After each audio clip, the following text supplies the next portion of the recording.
Europe must step up for biodiversity.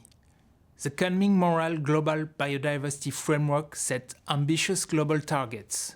But ambition alone is not enough.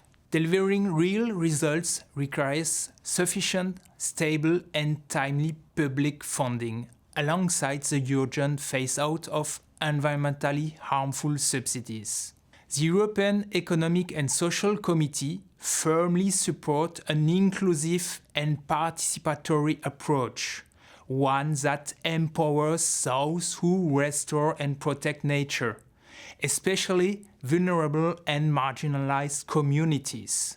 The system must prevent land grabbing and speculation and ensure that benefits are shared fairly and equitably. Policy coherence is essential.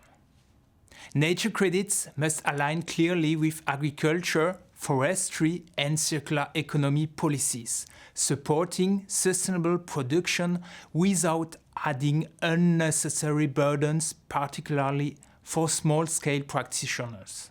Europe can lead by example, and we believe our engagement beyond our borders must be responsible and context-sensitive, ensuring that our action generate real positive impacts globally. Nature credits should remain voluntary and focused on measurable positive contributions, not compensation, not greenwashing, and never a substitute for stronger ambition. The time to act is now.